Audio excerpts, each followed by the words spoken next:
بسم اللہ الرحمن الرحیم۔ السلام علیکم ورحمۃ اللہ وبرکاتہ۔ میاں بیوی کے تعلق سے کچھ ایسے مسائل ہیں جن کا جاننا انتہائی ضروری ہے، مگر ہماری اکثریت اس سے لا علم ہے، کیونکہ دینی کتب ہم پڑھتے نہیں اور عالم دین سے پوچھنے میں شرم آتی ہے۔ ناظرین کرام، میاں بیوی ایک ساتھ غسل کر سکتے ہیں اور ان کے لیے ایک دوسرے کے سارے بدن کو دیکھنا جائز ہے، شرعاً ممانعت نہیں۔ البتہ شرمگاہ کی طرف دیکھنا خلاف ادب اور ناپسندیدہ ہے، جیسا کہ ام المومنین حضرت عائشہ صدیقہ رضی اللہ تعالی عنہا فرماتی ہیں کہ میں اللہ کے رسول صلی اللہ علیہ وآلہ وسلم کے ساتھ ایک ہی برتن سے غسل کیا کرتی تھی۔ آپ مجھ پر سبقت فرماتے تو میں کہتی مجھے بھی پانی دیجئے، مجھے بھی پانی دیجئے۔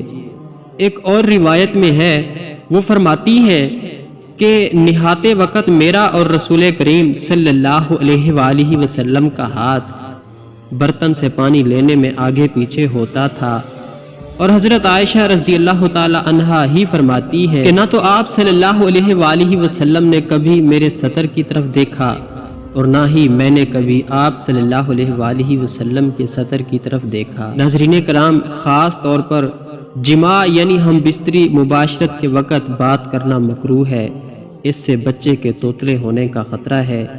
اسی طرح اس وقت عورت کی شرمگاہ کی طرف نظر کرنے سے بھی بچنا چاہیے کہ بچے کا اندھے ہونے کا امکان ہے۔ یوں ہی بالکل برہنہ ننگے بھی ہم بستری مباشرت صحبت نہ کریں، ورنہ بچے کے بے حیا ہونے کا اندیشہ ہے۔ حضرت عائشہ صدیقہ رضی اللہ تعالی عنہا نے عرض کیا، یا رسول اللہ صلی اللہ علیہ وآلہ وسلم، عورتوں کو تو بہت سا ثواب مل گیا، مردوں کے بارے میں بھی ارشاد فرمائیے۔ یہ سن کر حضور صلی اللہ علیہ وآلہ وسلم مسکرائے اور فرمایا، مرد اپنی عورت کا ہاتھ پکڑ کر مانوس کرتا ہے تو اس کے لیے ایک نیکی لکھی جاتی ہے۔ جو مرد پیار سے اپنی عورت کے گلے میں ہاتھ ڈالتا ہے اس کے حق میں 10 نیکیاں لکھی جاتی ہیں۔ جب وہ عورت سے مباشرت کرتا ہے تو دنیا و ما فیہا سے افضل ہوتا ہے۔ جب غسل کرتا ہے تو بدن کے جس بال پر سے پانی گزرتا ہے اس کے لیے ہر بال کے بدلے میں ایک نیکی لکھی جاتی ہے، اور ایک گناہ معاف ہو جاتا ہے، اور ایک درجہ بلند کر دیا جاتا ہے۔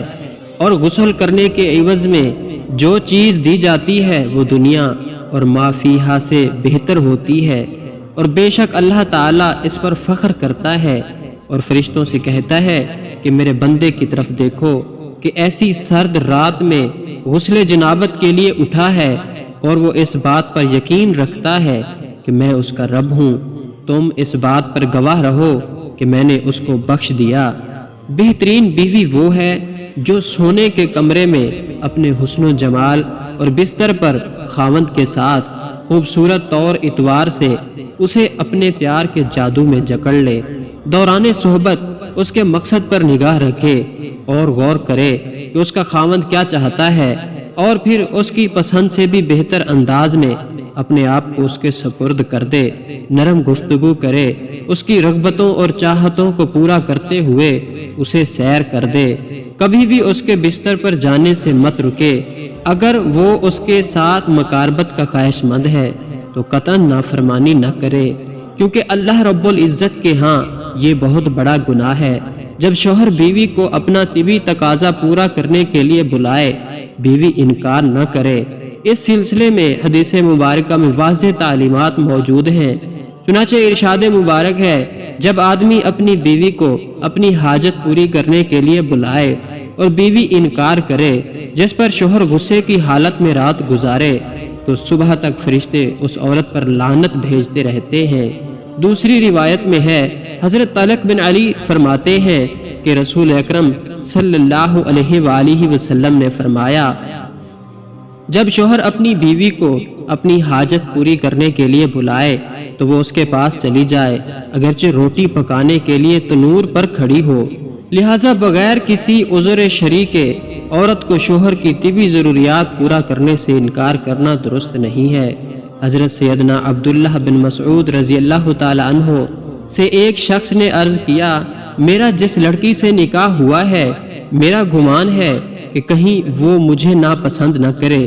آپ رضی اللہ تعالیٰ عنہ نے فرمایا، محبت اللہ تعالیٰ کی طرف سے ہوتی ہے اور نفرت شیطان کی طرف سے، تو ایسا کرو کہ جب تم پہلی بار اس کے پاس جاؤ تو دونوں وضو کرو اور 2 رکعت نماز نفل شکرانہ اس طرح پڑھو کہ تم امام ہو اور وہ تمہاری اقتدا کرے، تو انشاءاللہ تعالی تم اسے محبت اور وفا کرنے والی پاؤ گے۔ حضرت عمر رضی اللہ تعالی عنہ کے پاس ایک شخص آیا، گرد و غبار سے اٹا ہوا، بال بکھرے ہوئے، اس کے ساتھ اس کی بیوی بھی، جو کہہ رہی تھی کہ میں اس کے لیے نہیں، نہ ہی یہ میرے لیے ہے۔ آپ رضی اللہ تعالیٰ عنہ نے جان لیا کہ یہ عورت شوہر سے نفرت کرتی ہے، اس لیے آپ رضی اللہ تعالیٰ عنہ نے شوہر کو حکم دیا کہ وہ غسل کرے اور اپنے سر کے بالوں کو ترشوا لے اور ناخن کتروا لے۔ جب شوہر فارغ ہو کر آیا تو آپ رضی اللہ تعالیٰ عنہ نے کہا کہ آپ اپنی بیوی کے سامنے آؤ۔ بیوی نے دیکھا تو دم بخود رہ گئی اور نہ پہچاننے کی وجہ سے پیچھے ہٹنے لگی۔ پھر جب پہچان لیا تو اس کا بوسہ لیا اور اپنے دعوے سے دست بردار ہو گئی۔ حضرت عمر رضی اللہ تعالیٰ عنہ نے فرمایا کہ تمہیں ان کے ساتھ اسی طرح کا برتاؤ کرنا چاہیے۔ اللہ کی قسم انہیں پسند ہے کہ تم ان کے لیے آراستہ پیراستہ رہو، جیسے تم چاہتے ہو کہ وہ تمہارے لیے ہی بنی سنوری رہے۔ حضرت سیدنا امام غزالی رحمۃ اللہ تعالی علیہ فرماتے ہیں، جماع یعنی صحبت کرنا جنت کی لذتوں میں سے ایک لذت ہے۔ حضرت سیدنا جنید بغدادی رحمۃ اللہ علیہ فرماتے ہیں کہ انسان کو جماع کی ایسی ہی ضرورت ہے جیسا کہ غذا کی۔ حدیث نبوی صلی اللہ علیہ وآلہ وسلم ہے کہ مرد کا اپنی بیوی کے ساتھ اکٹھے ایک بستر میں سونا افضل ہے، الا یہ کہ کسی ایک کو عذر ہو۔ اس لیے مقصد ہم بستری کرنا نہیں ہے، بلکہ مقصد بیوی کے دل کو خوش کرنا ہے۔ بیوی کے دل کو خوش کرنے کے لیے ایام کے دنوں میں بھی اس کے قریب ہو جانا گویا انبیاء علیہ السلام کی سنت مبارکہ ہے۔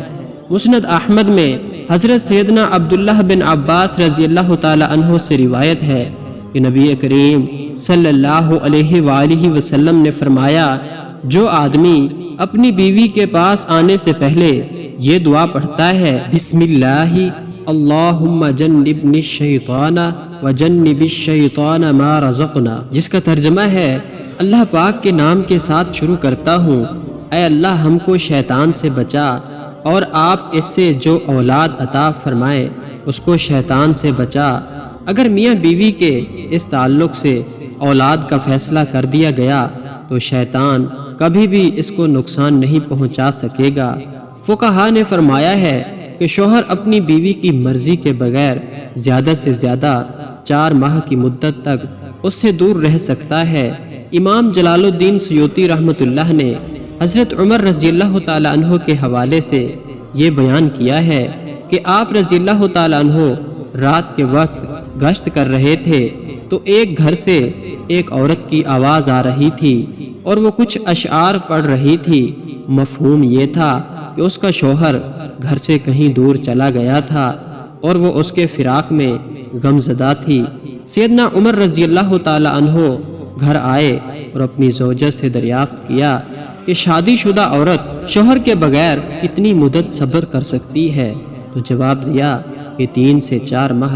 آپ رضی اللہ تعالیٰ عنہ نے حکم جاری کر دیا کہ ہر فوجی کو 4 ماہ بعد ضرور